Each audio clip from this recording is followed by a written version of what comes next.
Morning. Morning. Morning. Good morning. Good morning. Good morning. Good morning. Good morning. Good morning.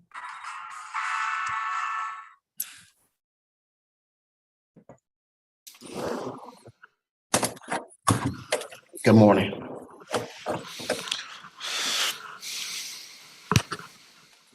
Good morning, everybody. I think we are just about ready to start. Elizabeth, I might wait for just a cue. Do we have everything on the screen? I see a prompt on the screen right now. Okay, good. Thank you, Chris. Elizabeth, do you think we're ready to go?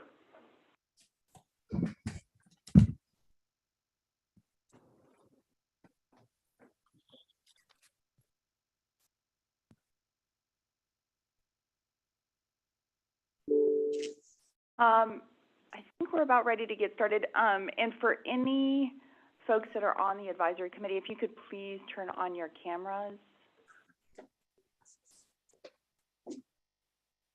I think ready to kick us off. Great. Thank you, Elizabeth. Good morning, everyone. Good to see you all again. My name is Ray Martinez. I serve as Deputy Commissioner for Academic Affairs and Workforce Education here at the Texas Higher Education Coordinating Board. It's my pleasure to welcome everyone to now the third meeting of the Texas Transfer Advisory Committee, otherwise known as Ttac. This meeting is taking place via video conference and is also being broadcast via the internet. So before we begin, I would like to ask everyone to please observe the following etiquette. Please state your name before you speak, mute your microphone when not speaking, and keep background noise to a minimum if at all possible. And then, as Elizabeth said, we do ask for those of you who are members of the advisory committee to please keep your cameras on to the extent that you reasonably can do so.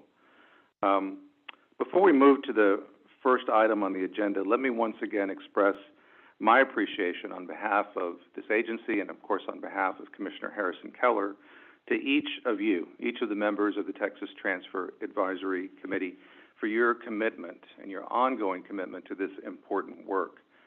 Of course, we also appreciate, as we've said in the past, the institutions that each of you represent for supporting your time and effort on this advisory committee. It's certainly not lost on any of us here how busy everyone is back on their respective campuses, so we do greatly appreciate the time commitment that each of you are spending dedicated to helping to improve or helping to implement the Texas Transfer Framework. We're here, of course, because of our commitment to serve students enrolled in post-secondary institutions across the state, and especially for those students who want and need clearly articulated and transparent pathways to transfer between our 2- and 4-year institutions. Commissioner Keller continues to emphasize as one of this agency's highest priorities the need to improve transfer pathways, particularly for students enrolled at our community colleges who wish to transfer to a 4-year institution. I was talking to our co-chair this morning, Dr. Williamson, about a conference I attended in Houston last week that was hosted by the Texas Student Success Center. One of the plenary speakers on the second day of the conference, Dr. Linda Garcia with the Center for Community College Student Engagement, discussed a recent survey. And her data showed, and this was very recent data, that showed that of students surveyed in community colleges, 76% of students currently enrolled in community colleges across the state of Texas, their goal was to transfer to a 4-year institution, 76%. Unfortunately, the number of students who go on to achieve that goal and actually transfer is, as we all know, much lower than 76%.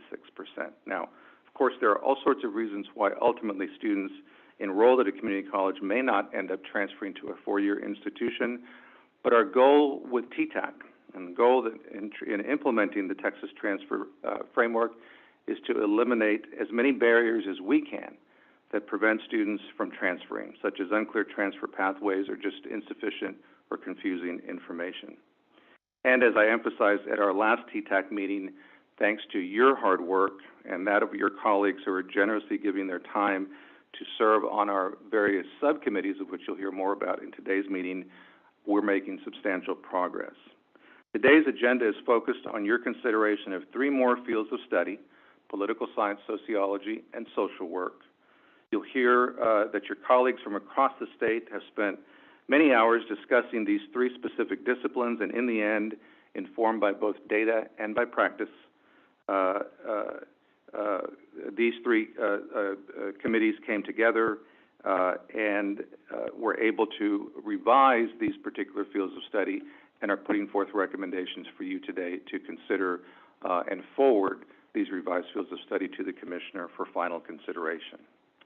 Now, I'll end here and turn things over to our co-chair in just a moment, but let me take a second to once again introduce a very hard-working team here at the agency. I know we've done introductions before, but I just want to at least mention the folks that are working, every day to implement the Texas Transfer Framework.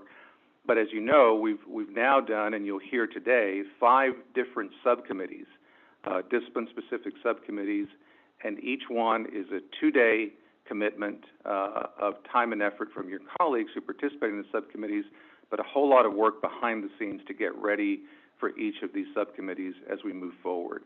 And so the team here at the agency, first and foremost, Elizabeth Mayer, which you'll hear from Elizabeth quite a bit during today's meeting. Elizabeth Mayer has served at this agency in a previous capacity as director of our policy team, and in February, if I'm not mistaken, Commissioner Keller promoted Elizabeth to the position of Assistant Commissioner for our Division of Academic and Health Affairs. So Elizabeth, thank you for taking on that leadership role. And among other things, the Division of Academic and Health Affairs does a lot for this agency, but among other things, that's the division that implements our transfer initiatives and specifically the Texas Transfer Framework. Also here at the agency, working each day, as I said, on this particular initiative, we have Annie Jones, Christina Zavala, Elizabeth Chivers, Christina Kelly, James Goman, Ernest Jaques, and Christine Salzman. And these are, again, supported by even a larger cast of characters, if you will, here at the agency. But these are the team members in particular that have been helping us as we move these subcommittees forward and we implement the transfer framework. So with that, let me now introduce our 2 co-chairs who are, I think, are well known to all of us, who will lead us again through today's agenda. James Hallmark serves as the Vice Chancellor for Academic Affairs at the Texas A&M University System. And with us actually here today at the agency is our other co-chair, and that's Dr. Laurel Williamson, who is the Deputy Chancellor and College President for San Jacinto College. Dr. Williamson, I'm going to turn things over to you now to guide us through the agenda, and I look forward to our discussion and to the work ahead for today's meeting. Dr. Williamson. Thank you, Ray. Good morning, everyone. I'm so glad to see you here this morning. We have good work to do and good reports to make. Members, we will begin with a roll call to ensure that we have a quorum. When I call your name, please respond to confirm that you are on the call by simply saying here or present. This will also be a good opportunity for all members who are joining us via Zoom to practice hitting your mute and unmute button for later discussions in case you have contributions. I will start with the Ttac members representing our 4-year universities. Tamara Bulge. Present. Courtney Gibson. Present. Shannon Goodman. Present. Ann Kennemer. Here. Ann Kennemer. Diane Lang. I'm here. Jennifer Here. McDowell. Michael Here. Noham. Todd Romero. Oh, John. Here. David Ryden. Present. Heather Smith. Here. Timothy Ewan. Here. Alvin Johnson. Present. Marisol Lucio. Present. Now I will call on the members of representing our community colleges. Archie Blanson. Present. Sylvia Flores. Here. Thales Giorgio.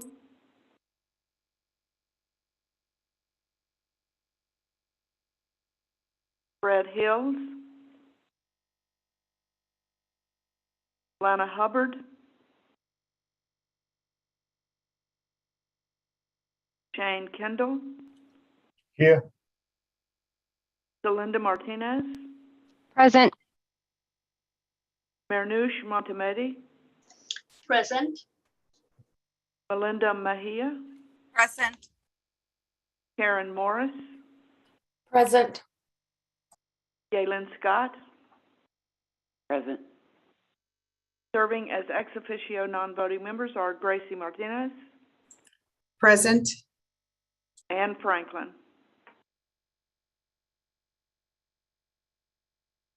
Thank you, members. Please record in the minutes that we do have a quorum.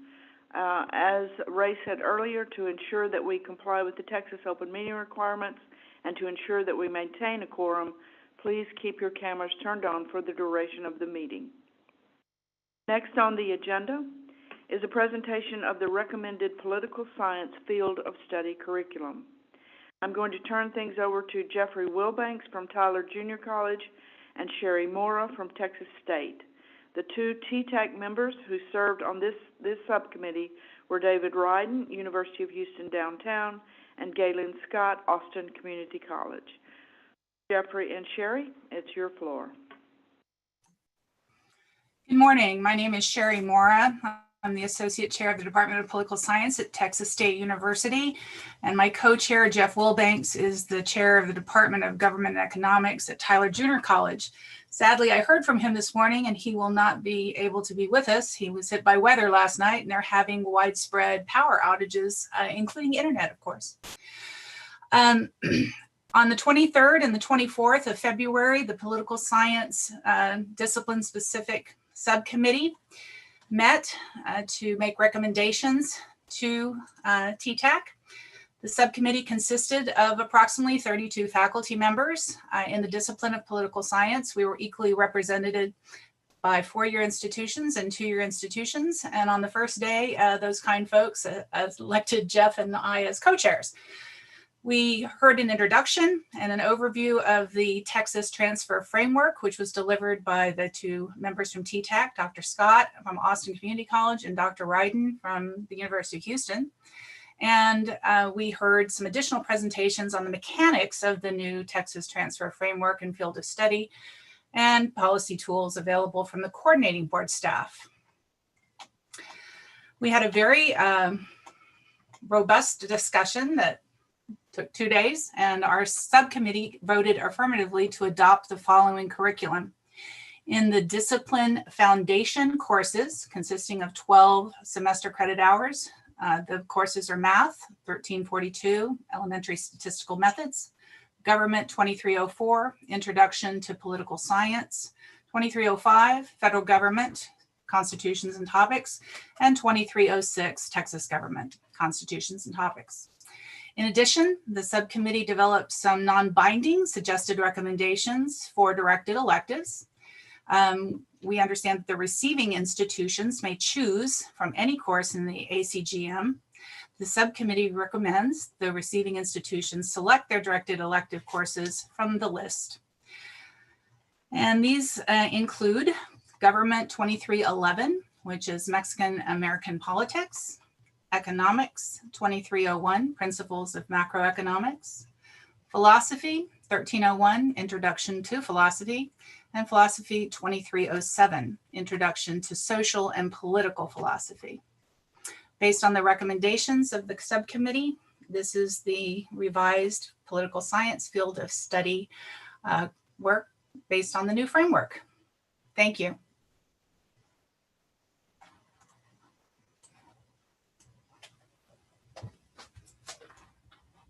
So, members, do we have any discussion regarding the recommended political science field of study? The floor is open now for discussion.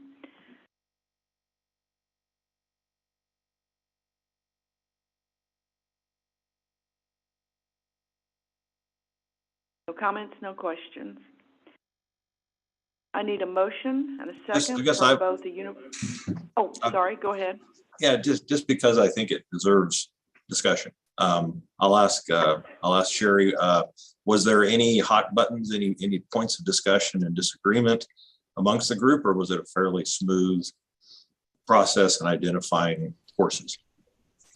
I think the process was smooth. We didn't have any real major points of discussion. I do think it's worth noting that particularly from the two-year institutions, there was a hope that there would be additional courses that could be added or developed, but understanding the connection with the academic course guide manual, we know that's limited. There is one course that came up as a point of discussion that I tend to favor. And that course is, and I forgive me, I don't know what the number is for the two-year institutions. At the four-year institutions at Texas State, it's the internship in government or the internship in public administration. We have both.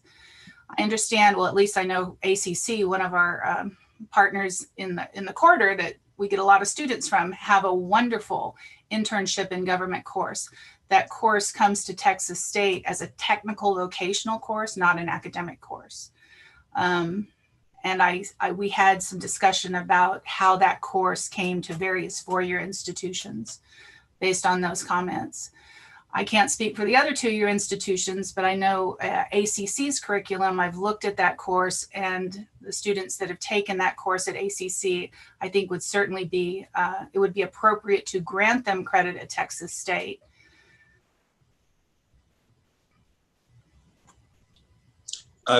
Thank you. I think that's helpful for us to hear that from our chairs of these working groups to get a little bit of understanding of some of the discussion points that went on. I appreciate you sharing that.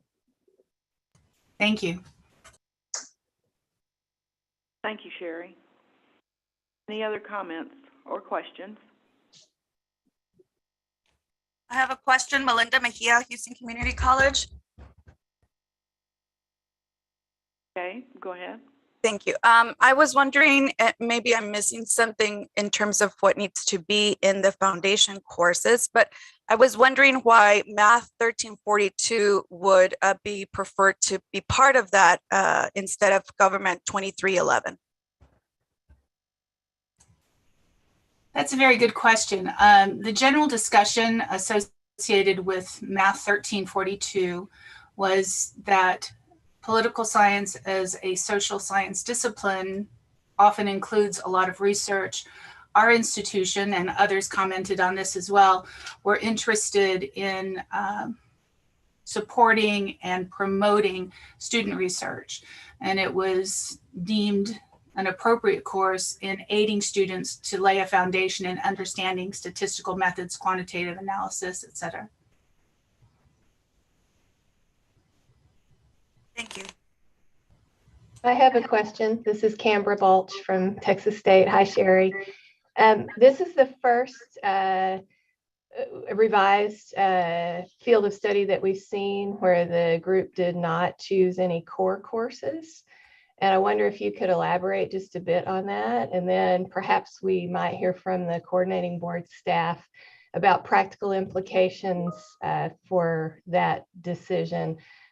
Since that's not necessarily accounted for within the framework, that there wouldn't be chosen core courses. So let me make sure I'm understanding. A lot of this terminology, other than the discipline foundation courses, I understood that quite well, but some of that material was new to me. Are you asking why we did not include courses from the core curriculum in the 12 hours of discipline foundation courses, or in the directed electives recommendation? So in the top area, like, all right, and I assume you got the agenda items, but the agenda item, you know, it says designated core courses in the field of study, that there were no courses identified to be included in the designated core courses. So those, whatever is in the traditional core right now, 010 through 090, did you all have a discussion about any appropriate core courses? And if so, what were those, or did you all just feel like there weren't any that should be left to the discretion of the receiving institution? Or I'm just curious about whether there was conversation about that. You know, that's a very good question. I do believe that, and I'm going to ask for assistance from, perhaps, I think I saw Dr. Ryden on the call, so maybe he could help me out with this. But our charge was to ensure that we had identified or revised or remained the same these 12 semester credit hours. And in that grouping, of course, we include the 2 courses of government in the Common Core, the 2305 and the 2306, that it wasn't necessary or required to select courses to put into the Texas core curriculum. That was determined by, at least the 4-year institutions, the gen ed councils at these 4 institutions. I'm not even sure if I answered that adequately. Yeah, I think you are. I guess it's more of a practical question that I have. Like, even though there wasn't something chosen particular by the group, I wonder if from a practical perspective, it would be worth considering articulating in whatever comes out of today that those 2070 courses are the ones that go in that Texas core curriculum bubble there, so that it's clear from the framework that has been outlined that those are the core courses, if that makes sense. And I might need help from our coordinating board folks. If I'm belaboring a point, just tell me that that's the case. But I think from a practical matter, if those were articulated, that might be helpful just to be consistent with the framework across the board for each of these revised fields of study. Sure. So actually, they don't have to have anything in the core curriculum. And there was discussion, I think, about where to put some of those courses, and I think there was discussion from the group about whether they should go in the core bucket or if they should go in the discipline foundation courses, because at the end of the day, the framework, the way it's developed, you could not have anything in the core, and really the discipline foundation courses and the directed electives just need to add up to 18 hours. And so the way that the recommended field of study for political science, based upon the committee, they decided to not put any of those courses in the core curriculum, which they can do based upon the rules, and that the discipline foundation courses, they decided to put 4 courses, which would add up to 12 semester credit hours in that bucket. And then the directed electives, they came up with the list, but that the student would only be required to take the 6 semester credit hours to be considered field of study complete. Does that help, Canberra? It does, thank you. I guess I did not realize that it was an option for the groups to not articulate, and that might actually... Yeah, there was discussion, and I think just based upon the discussion, they couldn't really get to consensus on that piece. Okay. Hi, this is David Ryden. If I could just add Sure. Just one point. I mean, my thinking about it, and I maybe this is helpful, or I hope it's not confusing, but my thinking on this would be like, if to give a good example would be, let's say you were in a discipline that had English 1302 as a required or prerequisite for all of your history courses or all of your political science courses, or all, if that was a convention, then you would really want to put that, I think, in the designated core area, because students at the community college have an option to take a communications course or a technical writing course instead. So I think, I don't know if I'm imposing a logic that wasn't there when this was created, but at least that's my thinking, like unrelated directly to the major, but they might snag some students who don't get that prerequisite. And I would think English 1302 would pop out in the front of my mind, but maybe math, maybe the algebra, college algebra might also go in there too. So I think other disciplines could look at it that way.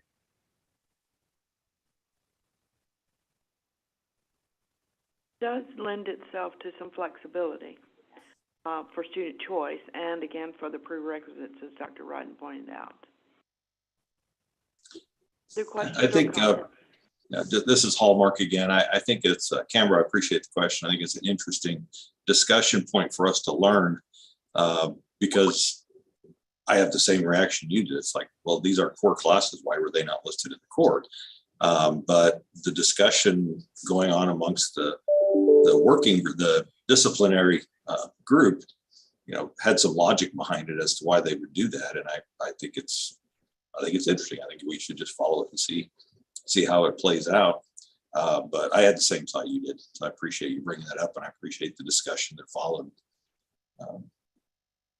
What I would say is that we need to be diligent on the back end of this as we see how these play out, that in the designated core courses, that universities do not inadvertently begin to assume that these courses in the discipline foundation courses are required components of what is reflected on the transcript from the community college, because that's not what the committee recommended. The committee recommended that they be discipline foundation courses so that someone could satisfy the core with a different course as long as they still have this class.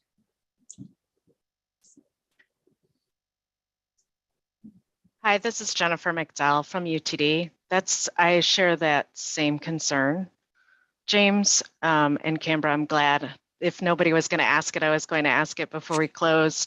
In regards, also, in regards to our students reviewing this information online, I think there's a student component that could cause confusion.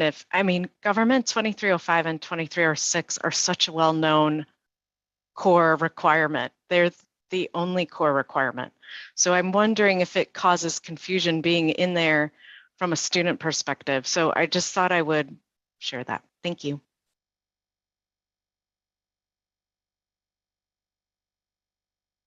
I guess I would kind of echo that too. This is Canberra again from Texas State. It's more about, and we use the word double dipping here, not a technical term of art, but I do think it might be good for students to understand that those courses, if they're core coded from the sending institution, satisfy that core. And so I think that's what I was getting at, Jennifer. So I think we share a similar concern just for how students might consume the information, and that they would understand that those would actually sort of be those double dipping sort of courses for the student.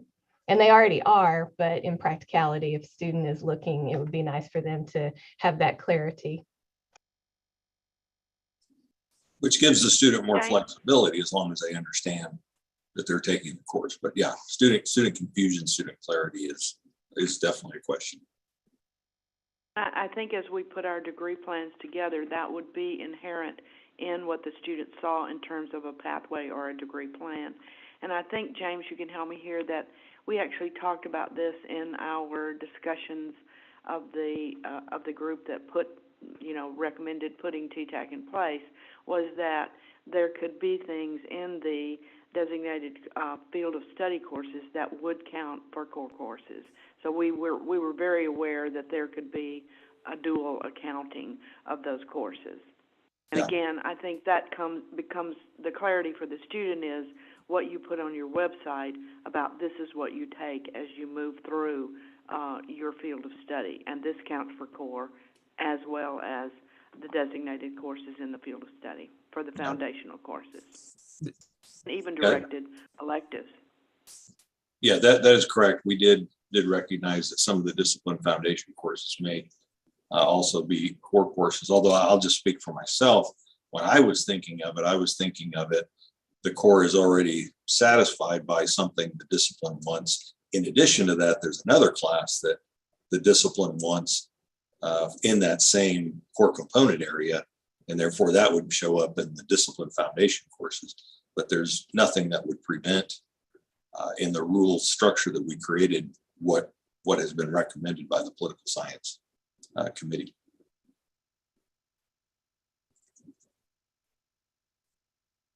David, you're on mute.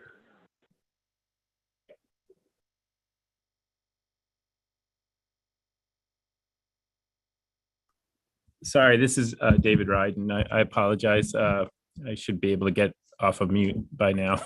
I think one of the issues, getting back to Dr. Block's point, is there aren't that many government courses at community colleges compared to other programs. And so you can see under the non-binding directive electives, as they're trying to get to 18, they're throwing in the kitchen sink there and doing some reaching there. And I think they felt they were doing some reaching at the time. So it might be discipline specific to a certain degree, why it looks a little weird and jarring. And maybe the solution is to put little asterisks next to courses that can be double dipped or double used when portraying this to potential students or putting this forth.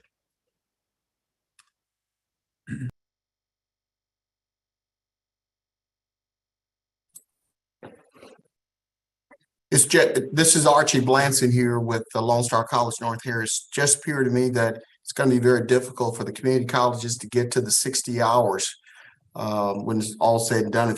If these courses are in the core area, it's just going to be tough. You're right.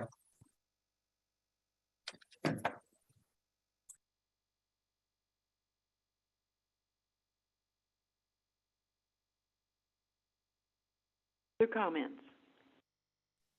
This is Jennifer Mcdowell from UTD. I have a question. If the 2 government classes were listed as core, would they still have to find additional 2 classes to meet the 12 semester credit hours of discipline foundation courses? That is not my understanding. These would count as the discipline foundation courses, but they would also count as your general education core. So I don't think you would have difficulty getting to the 60 hours knowing that those count in both categories. This is Galen Scott. My memory is that the existing field of study has 2305 and 2306 in it. So institutions have already figured out how to get to 60 hours with those 2 core courses as part.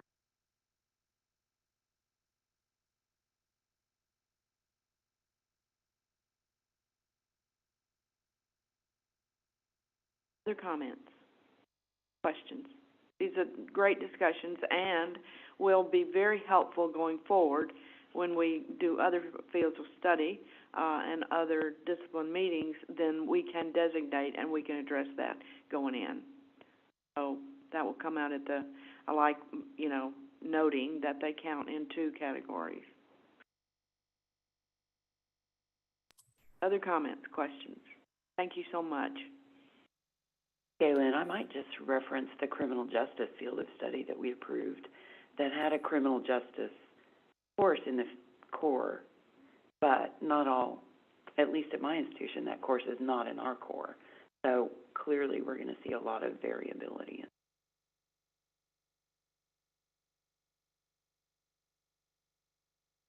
All right, are we ready to call for a motion and a second?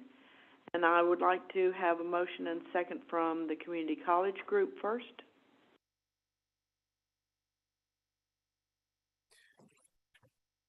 This is Archie Blanson here with the Lone Star College North Harris. I move that we accept the recommendation. Thank you. Do I have a second? This is Jackie Byrne at Austin Community College, or maybe you need a 4-year college, but I second. Second. We need, so I appreciate that, but we need a Ttac member. This is Manoj, and I'm going to second. All right, thank you very much. Now I need a motion and a second from the university. Representatives? This is Ann Canberra Kennemer, Texas. Oh, go ahead. Go ahead. This is Canberra Balch from Texas State. I move that we accept the recommendation. Ann Kennemer from Texas A&M approves or seconds. All right, thank you, Ann. All right, now we have a motion and a second. We can issue the call for a vote. This will be done via the roll call. So per Ttac rules, a 2/3 majority of those present and voting needed from the university representatives and the community college representatives. So as I call your name, we are voting to recommend the proposed political science field of study to the commissioner for approval. As I call your name, please respond yes or no. Canberra Balch? Yes.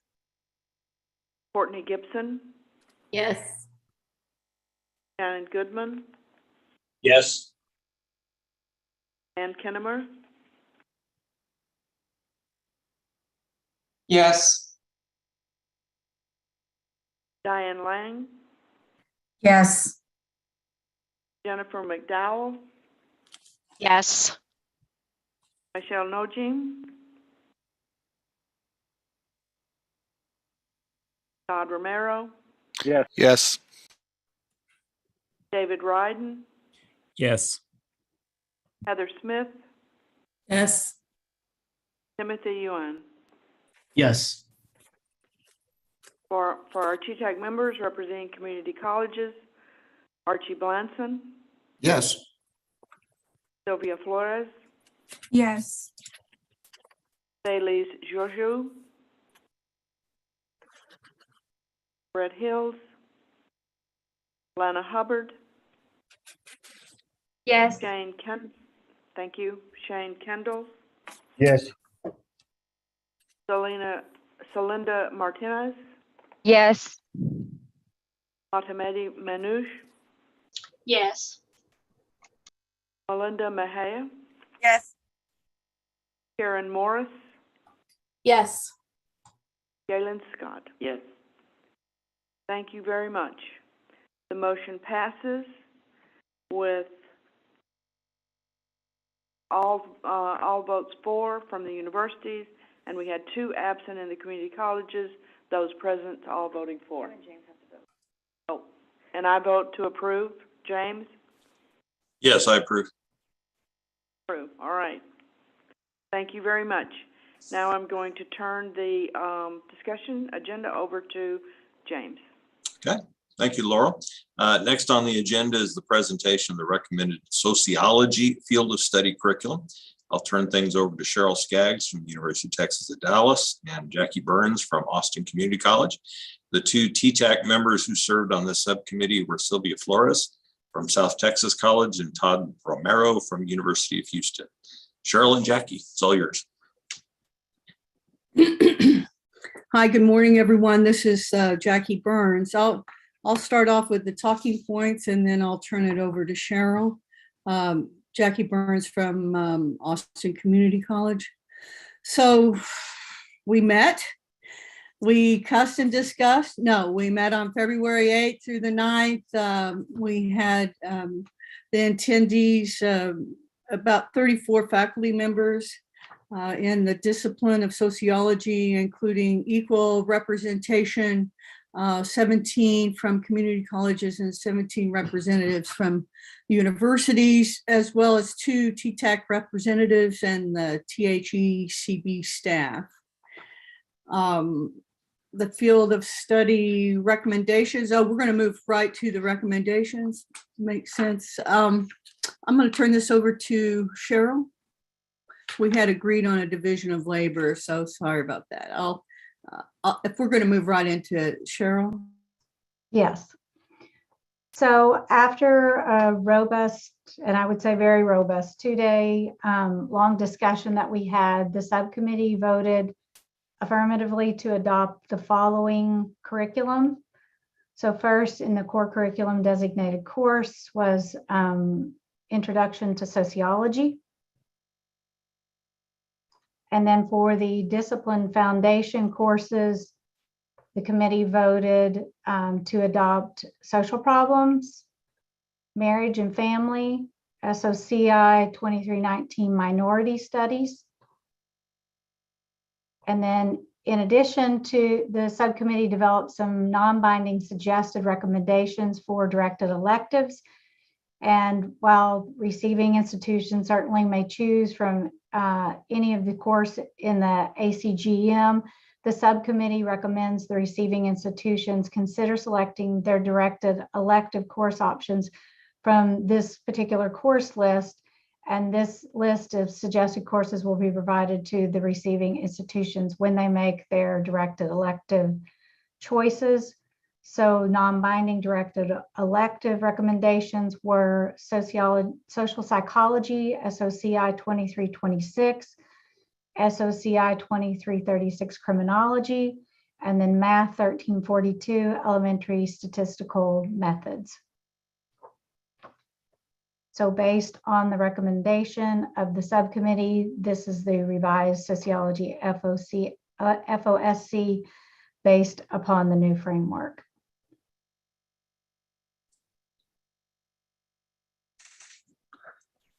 Thank you, Cheryl and Jackie. Is there discussion amongst the committee regarding this proposed sociology field of study curriculum? There was indeed a lot of discussion. I think there were a number of concerns, and I think there's still, a lot of questions both from the community college side as well as from the four-year institutions about how all of this plays out. I think there was a unanimous agreement, and I don't think there were any discussions around the core curriculum designated course of Introduction to Sociology.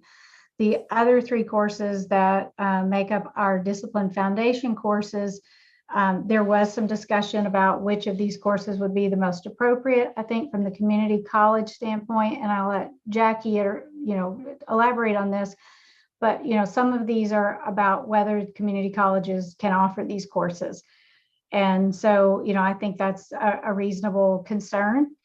And then, I think from the four-year institution side of it is still a bit of lack of clarity in terms of if these are the foundation courses, should indeed, because with sociology, I think most of the four-year institutions, if not all the four-year institutions that were represented, noted that we do not have any specific lower division course requirements other than the core curriculum designated course of Introduction to Sociology. So if we are saying that these are discipline foundation courses, are these courses then that need to be incorporated into the four-year institutions core for the degree plan for sociology?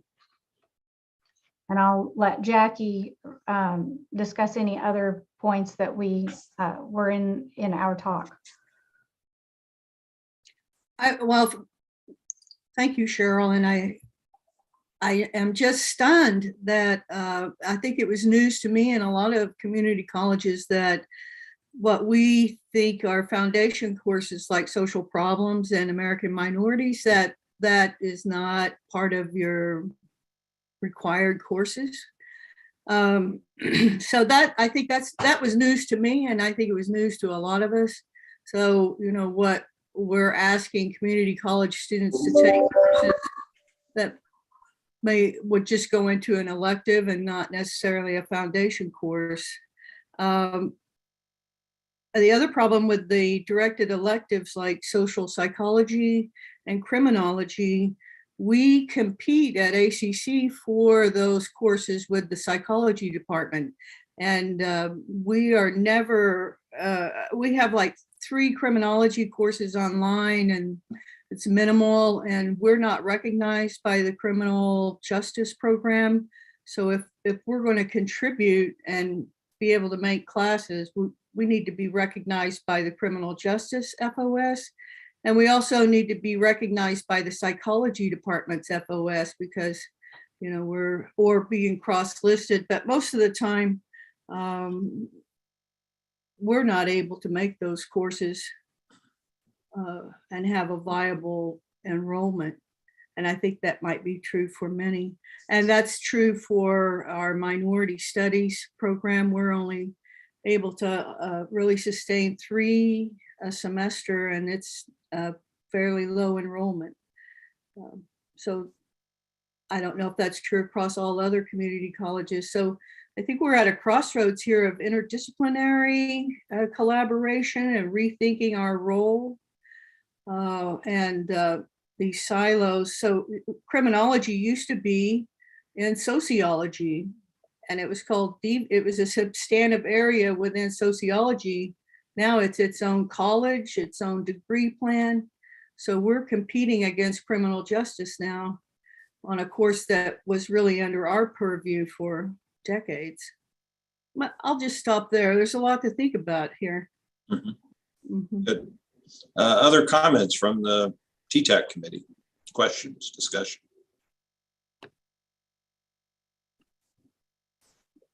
I thought it was interesting and kind of illustrates some of the issues that we had been talking about in the in the working group that recommended the structure, directly to what we had in the political science that, as I understand, as I remember anyway, 1342 math could conceivably be satisfying a core curriculum component. But by making it in the non-binding, it would not require that somebody use that in the sociology field of study. And again, I'm using that as an example of what we discussed in our working group of trying to provide flexibility to the students so that the maximum number of hours did transfer, but also communicate what would be advisable. And in this case, it was apparently the discipline group viewed it as an advisable, but not a absolutely have to. And I think that's used well in this case, just as an example of some good work there. And I think it's also interesting what you said about how the four-year universities don't necessarily require these discipline foundation courses. And correct me if I'm wrong, coordinating board staff, but I don't believe they're required to either. But it they're not, yeah. It may inform what these faculty from these universities do when they go back to their colleges and say, maybe we should. Maybe that should be part of the what we're requiring for our native students, since it is what our transfer students are going to be coming in with. So, but it's not a required part of this process. So just a few thoughts from my perspective. More comments or discussion on this particular field of study curriculum? This is Canberra from Texas State. I would add that I think one of the benefits of this process is that the 2 years and the 4 years have been getting together and having deep discussion. And so when there are comments like this was new to us, I think that is a real example of the value of this process, that we are getting our 2 years and our 4-year faculty together to talk about the issues that are potential barriers to our transfer students. So I just thank the groups for doing that work, because it's not always an easy conversation to have. Well said. I was going to, along similar lines, suggest that we find other forums to have these conversations, because I think it shows how the 2 years and the 4 years sometimes develop in different directions. The disciplines may change for the 4 years. It might be tied to workforce preparation, or it might be tied to preparing for graduate school. And I think, in this process, the one I was familiar with in an earlier iteration of the field of studies that I know was very contentious was kinesiology, where the 2 years and the 4 years seem to be sort of moving in completely different directions. And I think figuring out forums, maybe not necessarily statewide, but more regionally with our feeder schools as 4 years, and, having those conversations. It's very important for the UH system, because I think in many of our colleges, and certainly mine, half of our students are transfer students. And so we want to make sure that we continue to attend to these issues. But I think, Jackie's comments highlight the importance of that, because the stakes are very different, the 4 years and the 2 years. And I think it's a very difficult sort of task to try to figure out how to have a stake in multiple fields of studies and multiple disciplines. And so I hope we find new ways to have these conversations regionally as well. And this is Elizabeth. Social work's talked a little bit about this. I mean, the social work individuals that'll come on shortly can maybe speak to more about this. But after the meeting, I think there was some energy and momentum for them to have these conversations. Maybe it's not even related to the field of study, but just as a discipline, and coming together and really understanding how are folks going to be able to prepare students that are going to be successful moving forward. So I think that is definitely something that's come out of these conversations, and it's kind of exciting to hear just the discussions across the types of institutions that may have not happened before. And these discussions are very open, I think, and it sometimes takes us a while, but when you're spending 8 or 9 hours with a group of individuals, I think you get to open up as we move things along. So I think that's been another positive aspect of these subcommittees. I would like to add that to what Elizabeth said, that even in the planning of the structure and the fields of study, our quantifiable product was going to be the fields of study. It could be documented and articulated, can be explained to students. It would be a pathway between the 2 years and the transfer institutions. But we also knew that a non-quantifiable byproduct would be these discussions where universities and community colleges could understand each other better and why they had made past decisions that they had made and why it was necessary to maybe change those decisions or relook at courses or relook again at the curriculum and where those courses resided in departments and divisions. And that was all something that you can't really quantify, but that we knew was sorely needed. And so it's very gratifying to know that those conversations are taking place and that, as Elizabeth said, that groups want to continue the conversation so that it enhances our understanding of process and what our students need. And that's really what we tried to keep at the center, was what do our students need, because they are our students, community colleges and universities. So I'm very gratified, again, that that conversation is taking place and that we want to have future conversations about it. Well, thank you, Laurel. I think it's a great discussion. So sorry, we're having technical difficulties with one of our cameras, so we're just going to need a minute. I think we're going to restart them. We're going to, he's got to close something down and I think open it back up. I think it's going to only be about 60 seconds. So I think you guys can hear us, but you may not be able to see us, if I'm understanding. I see Ned heads nodding. So that should be up in just a minute. Apologies. Yeah, we can hear you, although I was going to chastise you for violating your own rules about not having your camera on. We're working on it. May we proceed with a vote, or do we need to wait for that to come back on?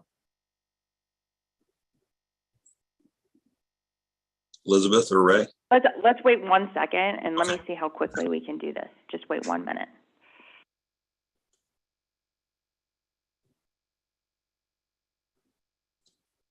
This would be when you check your emails. Well, actually, James, I have a question. Okay, go for it. So a few minutes ago, earlier when we were talking about the other field of study, we were told that that everything needs to equal 18. So is it the discipline foundation courses and the directive of electives that need to equal 18, not including the core? That is correct. Okay, all right. The core is different. It just the discipline foundation courses and the directed electives. So as you all know, the directed electives are a bit of a lever, and it's up to the subcommittee how many of the semester credit hours that they want in the discipline foundation courses.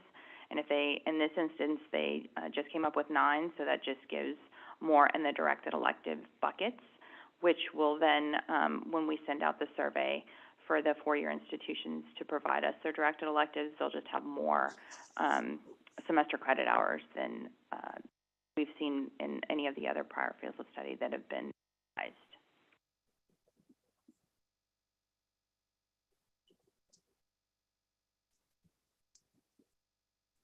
So the 42 is core, and then you got 12 more hours in the foundation courses. That bumps you up to 54, and then the 6 hours from the non-binding directed elective, which are 18. So what we have is the discipline foundation and the directed electives being that 18. But the committee could and most have gone in and specifically selected core courses to satisfy component areas, and that's where they would step into the core curriculum. Probably confused it some more with that, but that was the hope and intent. No, that really clarifies it. Thank you. I think we're back up. You are. You guys can see us again. You We're are. complying. Okay, James. Very good. If there is no further discussion, I'd take a motion in a second. And the way it works is we have to have a motion in a second from university and a motion in a second from community college. So it requires motion in a second from each component. So I'll start with the community colleges. Is there a motion from the community college representative? Sylvia? Oh. And second? Sylvia College. I'll second. Okay. we've got several motions and several seconds. Which ones did you go with, Elizabeth? Sorry, we were working on another. Did one of you guys catch it? So I've got Galen Scott. Okay, Galen Scott, okay. I think she's first. And Sylvia second. Sylvia Flores. Sylvia second. Okay. And if you need a backup, Lana also seconded, but we're good. All right. And is there a motion and a second from the universities? I'll move. Todd Romero, University of Houston. Todd is a motion. Is there a second from the universities? Shannon Goodman, UNT, second. Okay, Shannon Goodman, seconded. We will now do another roll call vote. Please respond yes or no as I call your name.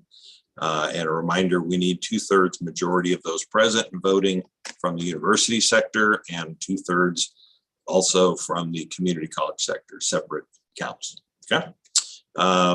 We will start with the four-year universities. Canberra Bolsh. Yes. Okay. Courtney Gibson. Yes. Shannon Goodman. Yes. Ann Kinnemer. Yes. Diana Langs. Yes. Jennifer McDowell. Yes. Michael Nojim. Yes. Todd Romero. Yes. David Ryden. Yes. Heather Smith. Yes. Timothy Yuan. Yes. And me is also yes. From the community colleges, Archie Blanson. Yes. Sylvia Flores. Yes. Dela Georgiou.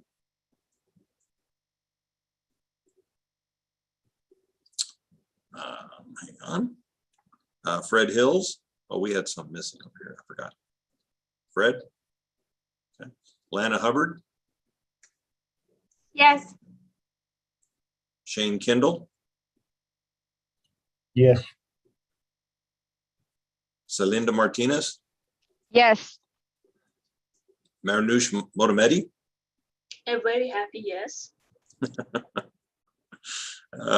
Melinda Mejia. Yes. Karen Morris. Yes. Galen Scott. Yes. Okay. Of those present and voting, unanimous yes, both community colleges and four-year universities. Thank you very much. Those of you who've worked on that particular project, both in terms of Ttac members and our chairs, co-chairs from the And the I district. vote yes. Oh, I'm sorry. Laurel Sorry, votes I'm yes. late to the party here, but nevertheless affirmative. I think in our script, we probably need to put our own names on these because we. Yes, we I'm just don't- sorry. I'm adding that note as we speak. Very good. All right. It's back to Laurel now for discussion of social work. All right, so next on our agenda is a presentation of the recommended social work field of study curriculum. I am going to turn things over to Stephanie Lizansky from Tyler Junior College and Larry Hill from Prairie View A&M University. The two Ttac members who served on this subcommittee were Lana Hubbard from Howard College and Timothy Ewan from University of Texas at San Antonio. Stephanie and Larry, take it away. Hello, good morning. My name is Dr. Larry Hill, assistant professor in the Department of Social Work at Prairie View A&M University. I can authentically say that I really enjoyed this time with co-chairing this committee with Stephanie Lizansky and the rest of the social work faculty.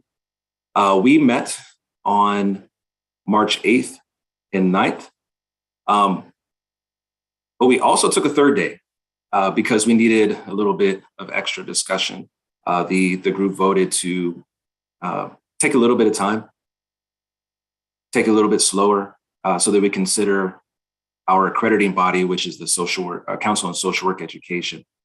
So we had an extra lens to look through these recommendations through. So I'm glad that the group slowed down a little bit and considered our accrediting body because it's very important for us as a profession. Well, with that, we did make some recommendations and decisions. We had 24 faculty members from social work representing our 2-year institutions and 4-year institutions.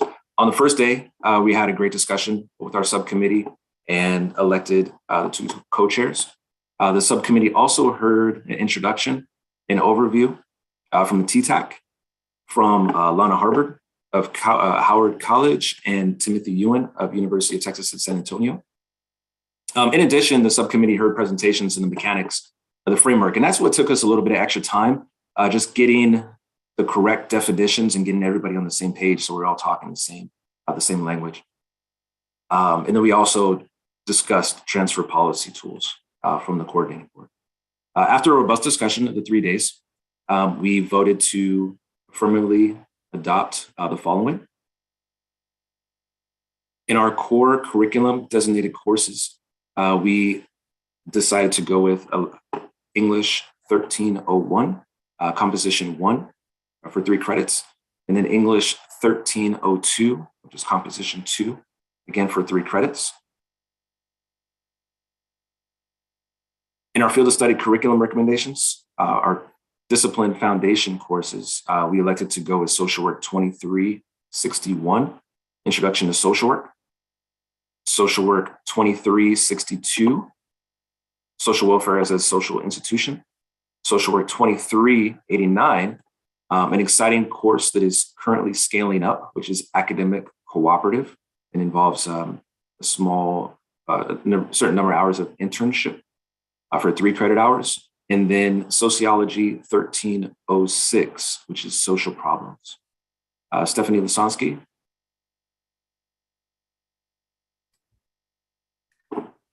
Hi, this is Stephanie Lizansky from Tyler Junior College. I'm professor of social work and sociology and department chair for behavioral sciences.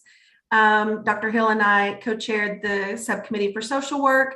And again, to echo what Dr. Hill said, I too enjoyed the process. It was a wonderful opportunity for discussion. And I'm going to talk about the non-binding directed elective recommendations that the committee decided upon. We developed these non-binding suggested recommendations for directed electives.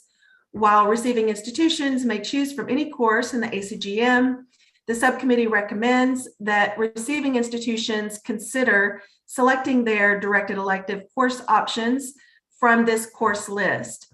This list of suggested courses will be provided to the receiving institutions when they make their directed elective choices. Our non-binding directed elective recommendations include the following 5 courses. Math 1342, which is Elementary Statistical Methods. Psychology 2301, which is General Psychology. Sociology 1301, Introduction to Sociology. Biology 1308, Biology for Non-Science Majors 1. And Biology 1309, which is Biology for Non-Science Majors 2. Based upon the recommendation of the subcommittee, this is the revised social work field of study curriculum based upon the new framework. I'll go ahead and kind of wrap up our decision. We did choose 6 core curriculum prescribed courses for the social work field of study, 6 semester credit hours, excuse me. We decided upon 12 semester credit hours in the discipline foundation courses. And then of course, came up with the recommended list of electives to choose from for those 6 credit hours of directed electives. Thank you all so much. And we'll, I guess, open the floor to any discussion or move forward with the process here. Yes, discussion, questions. Dr. Hill, you said that the academic cooperative is something that's kind of building up. I assume that's in the ACGM. I'm not familiar with it personally. Just want to make sure. Yes, it is. It's a course that, in short, it allows students to be exposed to the field of social work through being placed at nonprofits, shadowing, doing internships. Not all colleges are currently offering the course, but it is currently scaling up, and is actually a really amazing course that students and faculty are liking. Good, thank you. This is Stephanie Lizansky, if I may kind of follow up Dr. Hill's comment on Social Work 2389. That's a course that was developed about 5 years ago when the first field of study was created. And so that's why the course is kind of scaling up in terms of offerings and in terms of enrollment. At Tyler Junior College, where I teach, this is our second year to offer the course. There was quite a bit of active, engaging discussion on that particular course in the committee, in the subcommittee as well. But it ended up being a pretty supported course in exposing the students on the community college level to the field before kind of jumping in headfirst as a major at a university. And if I can add one small thing. So in social work, we do our best efforts to educate people on the whole profession of social work. And so typically in the field and in the community, when we hear social work, we only hear child protective services. And that is a very important part of what we do as a discipline and as a profession. But we're also spread throughout all the nonprofits, the hospital systems, community health clinics, the VA, Veterans Affairs. I mean, really throughout any place that touches, kind of touches the human spirit. And so it's a great opportunity. The academic cooperative is a great opportunity for those students to really expand their horizons and see what's out there.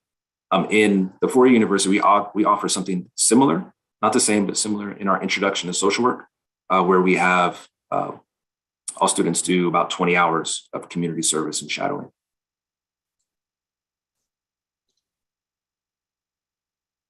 Stephanie, a very important question. How is it that you are able to be on, but your colleague, Jeff Wilbanks in political science wasn't able to be on, from the same town, same college? I was afraid you were going to ask that question. So we had a pretty intense evening last night, and during the night, a storm moving through. And I live about 30 miles west of Tyler. Our campus, Tyler Junior College, Tyler in general, was hit pretty hard, probably worse than what we had here just west of town. And the campus is currently closed. The campus is closed at least until noon today because of power outages and internet outages, and downed trees blocking the drives and the streets and down power lines. So I can't say exactly where Mr. Wilbanks lives, but here in my community where I live, and I'm zooming here from home, I think we kind of weathered the storm a little bit better than they did a little further east. Well, I'm glad you're okay, and I'll just say you're more dedicated also. I can back her up. I'm at Kilgore College, and I'm at home right now also because the college has no internet or phones. Wow. And Kilgore is just east of Tyler, so Right, the further east, the worse. Yeah. The worse it got. Our campus is open. We have electricity. We're having classes, but we have no internet or phone. Question for the committee, Melinda Mejia, Houston Community College. And my question is also just a general sort of, reflection on what I'm seeing here, and something that concerns me, but I'm sure that there's been probably thinking through this, and I was wondering if you could comment on that. And that is, did the committee consider classes in the humanities or in history or even in sociology that are minority studies courses? Since the social work, I would believe social work area would be benefit from knowing the specific issues that face these communities. So for example, in the humanities, there's 1305, which is Mexican American Studies.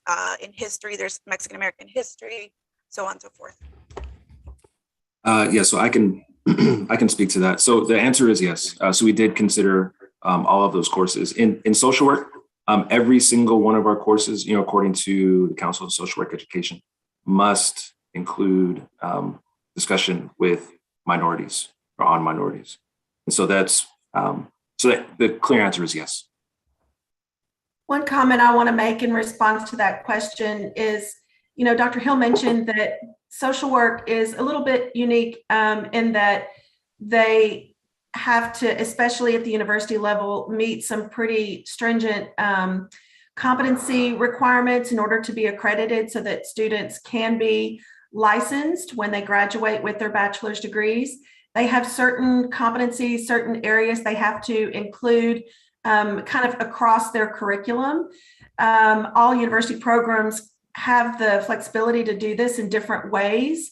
And so that really led our discussion about what courses should be required or prescribed, even in the core curriculum, as well as in the discipline-specific requirements, and which courses really should be electives that kind of are supportive or enhancing the curriculum that's being taught. So, you know, we did really, the CSWE requirements did really guide our discussion, and you know, we had some pretty lengthy discussions about how these competencies were being integrated into and across the curriculums. And I also want to thank Anne for providing the tools, the voting tools. So there were, I think, 4 or 5 times where we voted when we came to a crossroads, so that we have at least some data-driven decision making. So thank you, Anne, for providing that. And so those are some of the things that extended our conversation. So when there was a decision to go with academic cooperative, we really took a deep look into data and see, you know, from these 24 universities that are represented, what is everybody saying after our discussions? Thank you. Actually, that reminded me of my second question, and this is for the committee in general. If there is a class like that cooperative that is not offered in the community college, it doesn't have to add it. Is that correct? It just means that they wouldn't have, the students there wouldn't have the possibility of being complete. Am I understanding that correctly?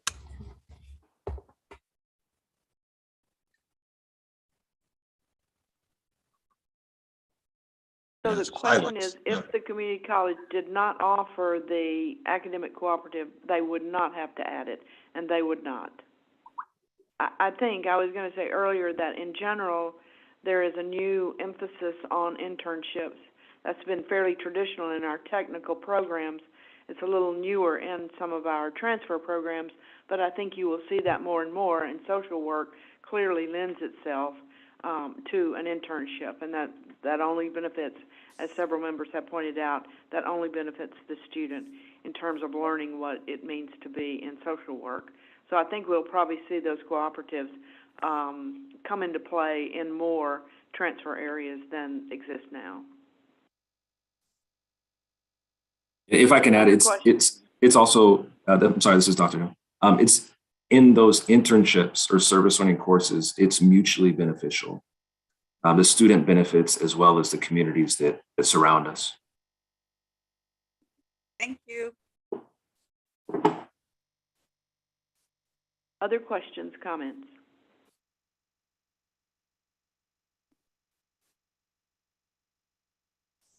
All right, hearing none, I would ask for a motion and a second from community college representatives.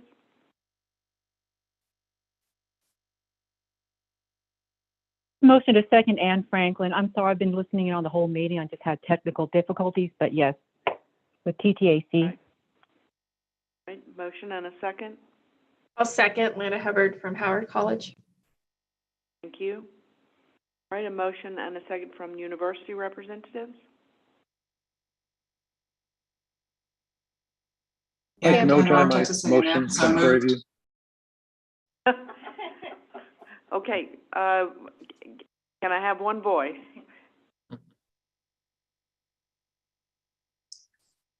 Ann Catamar, Texas A&M, so moved. Right. Thank you, Ann. Motion a second. Mike Nojai, PVAMU, second. Thank you. Thank you very much.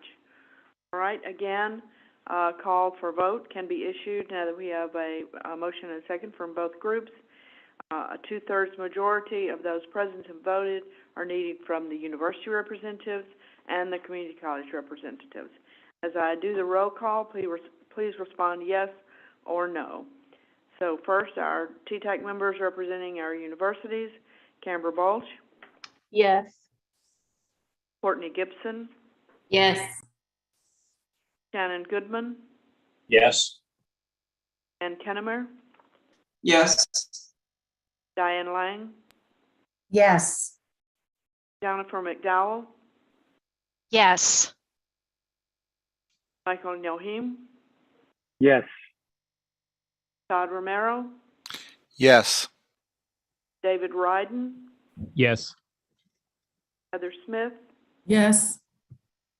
Timothy Yuan. Yes. Our members representing community colleges, Archie Blanson, Yes. Sylvia Flores, Yes. Dailies Georgiou, Fred Hills, Lana Hubbard, Yes. Jane Kendall, Yes. Belinda Martinez, Yes. Anush Montemedi, Yes. Melinda Mejia, Yes.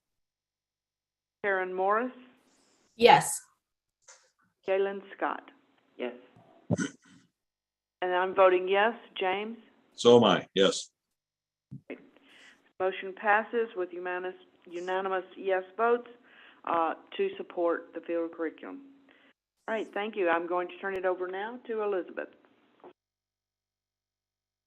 Hello. So now we're going to move into what new subcommittees do you guys want to move forward with? You all should have received an agenda item, the data that we have previously presented with you all. So it's got 3 tables. One is a community and technical college transfers by SIP with at least 30 semester credit hours, the major at the time of graduation with a bachelor's degree. The second is the community college and transfers by SIP with at least 30 semester credit hours attempted. And then the last the last table is the field of study completers. So when I started looking through this last night, we're, I think, on our way here, looking at what we've accomplished so far. So right now, looking at that first table, so psychology is in the queue. We sent out a call for nominations, and that is planned to go in May. And business administration is in the process of collecting directed electives, as is criminal justice. We're getting close on those. We still have a couple of universities we're waiting for those directed electives on. And then based upon today, we are going to move forward with collecting, after we go through the Texas Register posting process, we'll collect the directed electives for political science, social work, and sociology. And then biology, we are planning to do in June, based upon the meeting that we had in the fall. That was the other discipline. So the question is, what does the committee want to move forward on? There's been some discussion about possibly moving forward on education. I think that is something that we haven't actually done a field of study for, but is something that we may want to consider. I think many of you know, historically, the interdisciplinary studies, it was only recently that education has been pulled out and can now have its own major and can be reflected in its own CIP code. I think it's historically been embedded in interdisciplinary studies. And so possibly moving forward with education and then registered nurses. Since we've done some of these now, I think we have a better handle on the mechanics of it. These were, I don't want to say easier, but they somewhat, for the most part, neatly fit into the framework. I think nursing may be a little more challenging because they have a lot of semester credit hours in the existing fields of study. And then I think last time you all had mentioned the possibility of moving forward with kinesiology and exercise science, but I know there was some concern about that, and that meeting may need to go a little differently depending on how you all want to move forward. I think there may have been a discussion about the CIP code or something like that in terms of how do we want to frame that so we make sure that that subcommittee is in a position to move forward. So those are just some thoughts, and I just will leave it up to you all for discussion. But those are just looking at some of the data and kind of where we're at, what we think might be helpful to move on, but we are open to moving forward with whatever you all decide. Elizabeth, let me make a comment. Archie Blanton here, Lone Star College North Harris. Over the last 3 months, I've received 4 or 5 emails from area colleges concerning education. They're recommending education. I think I may have even sent it to you. And this is something that we really need to consider because we need to promote our field. We are in education, and it would stand to reason that we would promote that area. So I am in full support of having a field of study for education. Erin Morris at Kilgore College. I have been getting the same comments. I'm actually chair of the education department at Kilgore College. And so at a recent meetings of some colleagues from different community colleges, this was actually brought up. Our current field of study as it is was last done in 2009. There was actually some work done on this pre-COVID. It went up for comments, I believe, but then COVID hit and we don't even know really what happened to it. So I can tell you there is a lot of interest in re-looking at it. Some of the community colleges are concerned that their university partners are no longer going to accept some of their classes as transfer classes. So I would agree with education. And point of clarification, when we're talking education here, we're talking about teacher preparation programs. Is that correct? Yes, sir. That's correct. Will it matter? And I'm asking out of ignorance. I'm not leading to something here. Would it matter level of certification, or would it be something that would be applicable across the board? Right now at the community college level, as someone from a university partner would need to address the other levels. We tend to focus more on EC through 6, your elementary. We do have a 4 through 8 plan. When they get into secondary, it's more subject specific. And so it's a little bit harder, but it would be nice if we could address all of them, even if we don't do secondary, just have something on record as for what was recommended by the university partners and how we can work with them for our secondary students.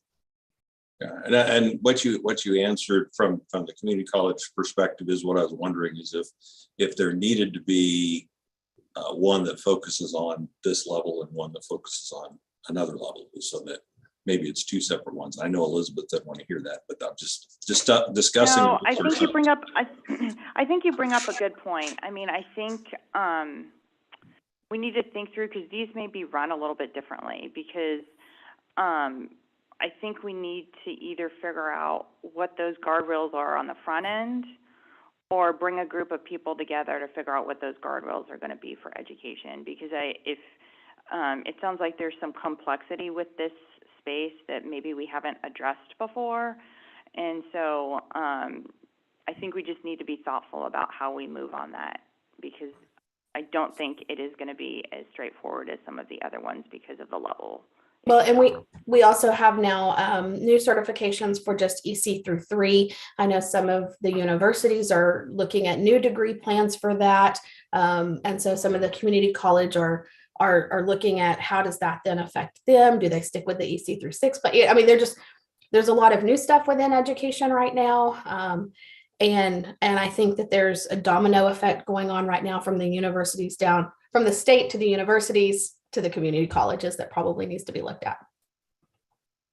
I think you may, to Elizabeth's point, you may need to do that in chunks based on the tracks themselves, and also knowing that this is going to be another transfer area that usually has an internship or practicum that happens after transfer.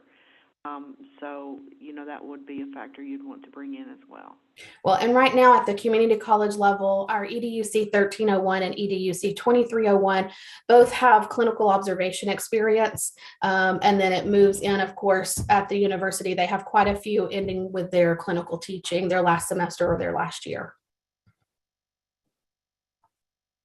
So I think the question is how how you would want to do that in terms of like, do you want me to go back and do some digging and figure out what that should look like, or do you want to do nominations for a broader, or do you want to split it now, or how would you like to move forward? Because I think just need some direction about if that's one that you want to pursue, how you would want to do that.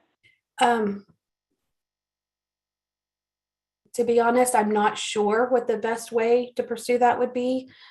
We might need some more data. I think we need some input from some of the education programs at the university as to what they want that to look like at the community college level, and also some input from other community college teacher preparation programs as far as what they're currently doing. And this is Alvin Johnson from Prairie View A&M University.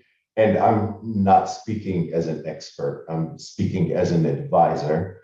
And a lot of times, what's interesting is that there are students who want to teach high school that aren't clear on the process because they do have to major in the subject that they're interested in teaching. So if I can make a recommendation, this goes back to what Dr. Hallmark was saying, is it might be good to break it up in the levels that you're considering. And probably from this perspective, I'm thinking, as you mentioned, Dr. Morris, the early, the EC through the early childhood, and then looking at those 4 through 8 and those easier ones. And then when it comes to the high school, maybe then reaching to the people that do the discipline and how they interact with education to get that certification going. I agree.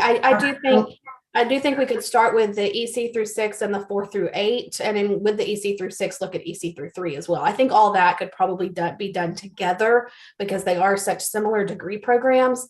But secondary, I'm not sure how to approach that. We're not, I'm Diane Lang from University of Texas at Arlington. I am music education. I am a content area in the College of Education. What happens with high school, secondary, level is that according to the Texas Education Agency, you are not admitted into an educator prep program into the College of Education until you have 12 hours left of your content area. So what happens when all of my students transfer in, they have to transfer in their subject content area. They do not transfer in education courses because it is so late in the degree plan that you do join a College of Education. So if we were to investigate education, we need to really look at EC through 6 and 4 through 8, the early childhood and the mid-level, and leave secondary level kind of alone because they do fit under all these other umbrellas of the subject areas. This is Tim Ewan, UTSA. I also agree with you, Diane, but I wanted to also bring up the issue with the special education and then bilingual education too. Like, do we want to divide those up into their own categories? Because I think if we're going to deal with EC6 or 4 through 8, we need to consider those areas too. For the right as it stands right now, for the special education and bilingual ESL certifications, that's not really addressed at the community college level. Those are addressed within their university curriculum. And so I don't know if there needs to be something specific for that at the community college level. Officially, we say it's EC through 6 and then all level ESL and special education. So. And this is Alvin Johnson speaking again. And this may not be the committee to address it, but one of the challenges I see with a lot of students is they find themselves in their junior year and they've been in an EC through 6 program, but they've always wanted to teach high school. And there's some conversations not being had early on that is not setting them up for success for what they really want. This is Shannon. Go ahead, Shannon. Oh, sorry, James. No, go ahead, Shannon. Go ahead. I would just advocate for, again, kind of getting back to practically how we carve this up. Me personally, I'm not comfortable enough with the detail to make the designations of where those breaks would be. I would advocate for us coming together, identifying some folks who have the specialty in education to kind of talk about what those breaks might be, because I think as we've just heard here, there's a lot of subtleties that kind of go into it. And being this is the first foray into it, I would recommend that we do that. This is maybe a two-step. We'll do the old Texas two-step here and try to get it to move forward. So that's what I would advocate for as a group that kind of first looks and says, hey, how would we carve this up, and then focus on the details of once that herd has been pulled. Great mind, Shannon, because that's exactly where I was just about to go. Was if the group would entertain that sort of motion, not to create a disciplinary subcommittee, but rather create a working group, maybe whatever the language would be appropriate for the coordinating board's purposes, to make a recommendation on how to tackle this item. And Elizabeth or Ray, you may want to help us with language as to what that should be. But I think that'd be smart for the group. My own personal opinion is for us to get a better sense of what those experts in those disciplines say we should be chunking this, because I honestly don't know. And I would guess most of us are not experts in this area, and it'd be good to hear from everyone. Elizabeth, any thoughts on that? Yeah, I think that's a good call, and I think we're also going to have to talk to our TA colleagues as well, and SBAC, and just make sure that we're moving forward in the right direction.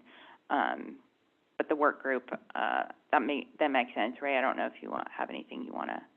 No, I think that's a good idea, and I think that's certainly permissible within Ttac to form this work group.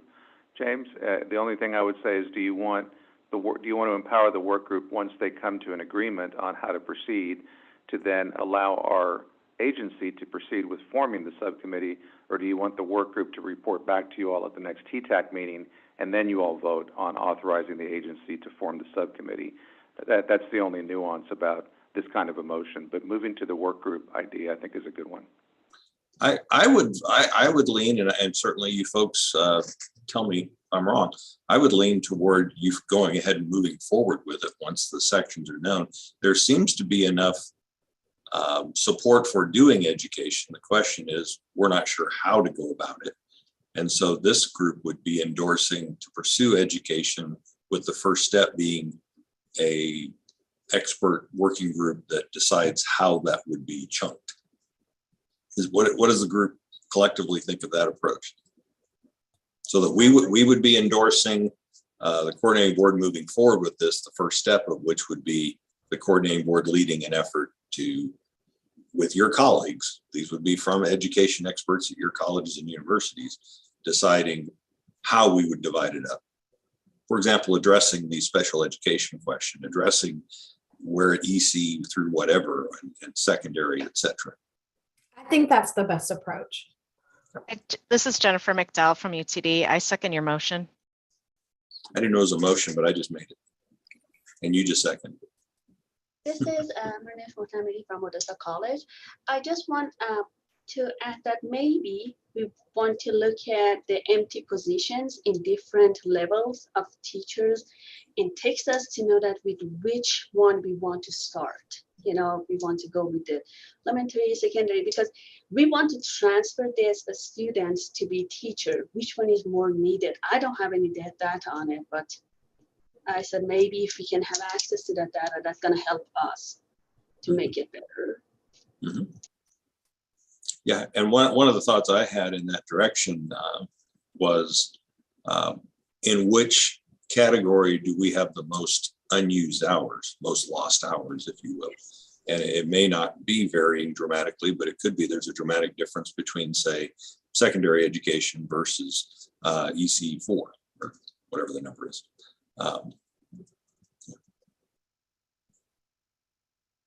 So we need a motion. I proposed 3. I don't know, James, so there's been a lot of discussion of education. So the motion, I don't. Yeah. Or so you want to move forward with education, it sounds like. Yes. And we probably need an official vote on that. Yes. I need an official vote on that, and then the other two, if you want to move forward with that, or if you have other subcommittees you maybe want to pursue. But yes, a motion on education, we can do that first, if that's And the other two being the RN and the kinesiology? correct. Okay. All right, let's deal with education. So the motion would be, and the motion would be that we would endorse the coordinating board's pursuit of education, with the first step being an identification of the pathway by which that would be completed, with a focus on which levels of certification should be focused upon. That work? Okay. And I'm pretty sure Jennifer seconded it. Were you going to add that after that they could continue with these subcommittees without our approval? And yes, thank you. There's no such thing as a friendly amendment in the Robert's Rules thing, but that's a friendly amendment. So that is exactly what I said. The lawyers are going crazy over in the coordinating board. So the motion then, which has been made and seconded, is all the stuff that's been said in the last minute or two. Is there a discussion on that motion? We got it down? Okay. Do we need a roll call vote? No. Okay. This was just a majority. You can just see if anybody objects to that, James. Is there any objections to that motion? Okay, I see none. With that, we'll say that education will now proceed, and the coordinating board is empowered to move forward with this working group, and then moving forward immediately upon knowing what the categories will be that they will pursue. Okay, good, thank you. Now, the second component of that, we haven't had any discussion on it, we jumped right into education, is the recommendation or the suggestion perhaps from the coordinating board based on the data is that RN, the registered nurse degree, and the kinesiology would be the next categories in terms of demand, need, number of graduates, transfers, those sorts of things. Discussion on one or both of those items as priorities for moving forward.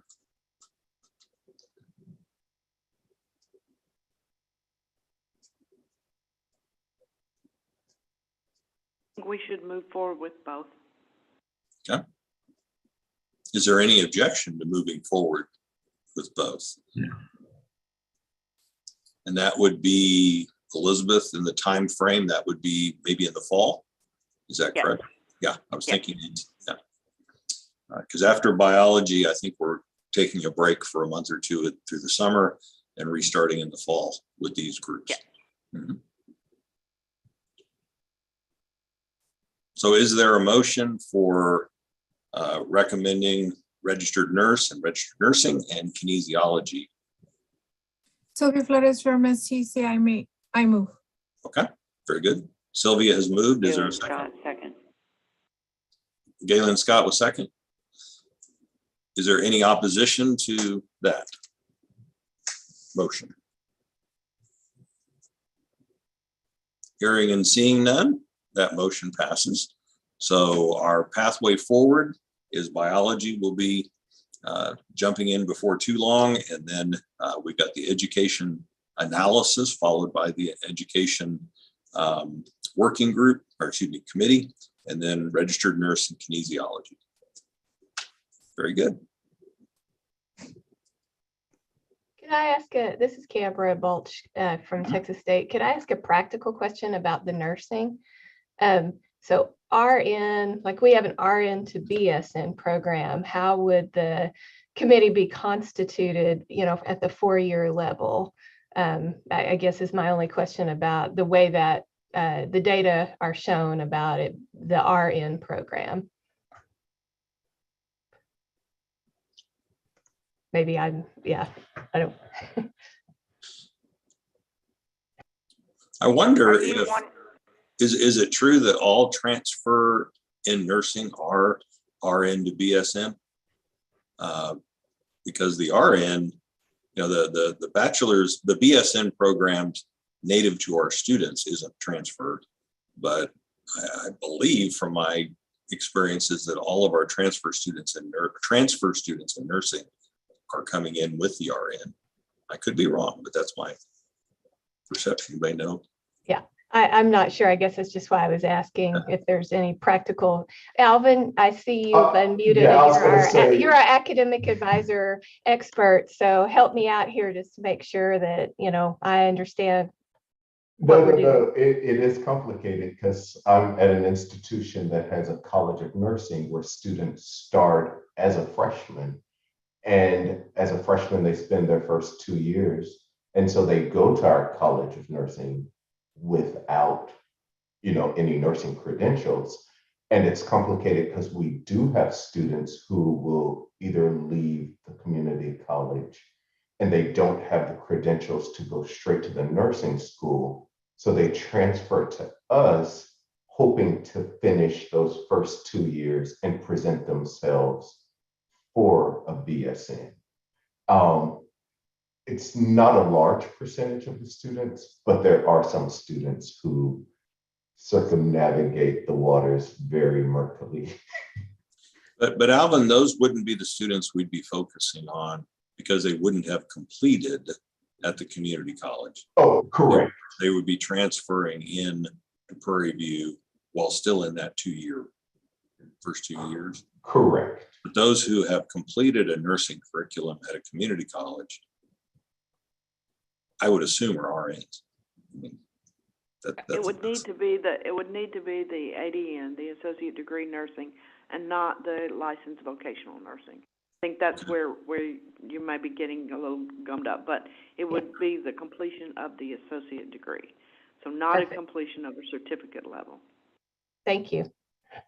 That's good clarification. So what our group would focus on then would be ADN to BSN, not necessarily RN, but ADN to BSN in terms of a technical degree to degree.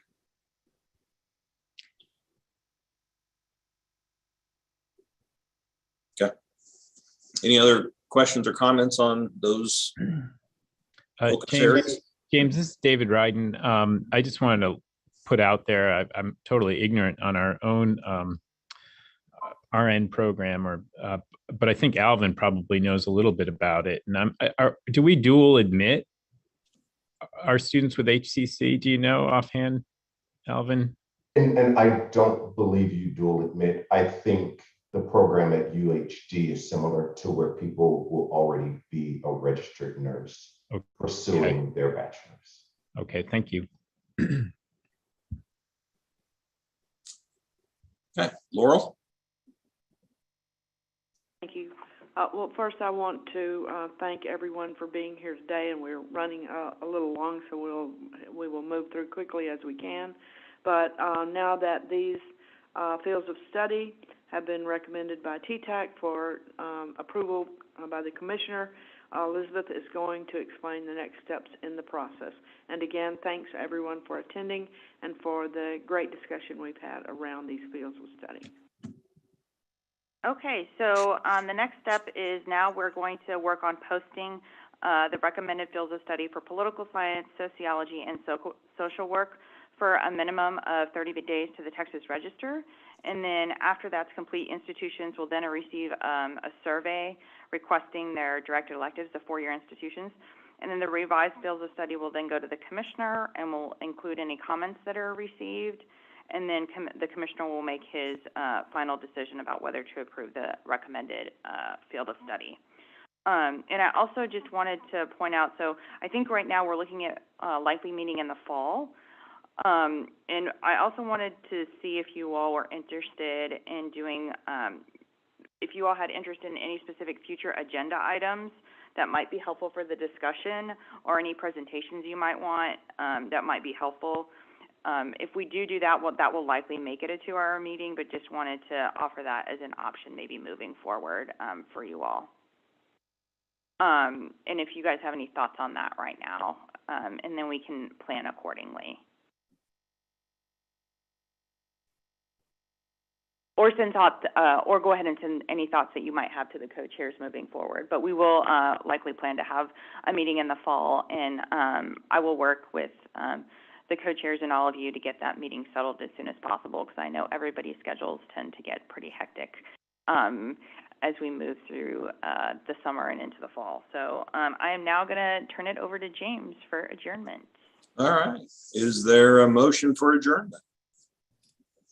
I so move, Sylvia Flores, STC. Thank you, Sylvia. Is there a second? Oh, surely. It's not going to die for lack of a second.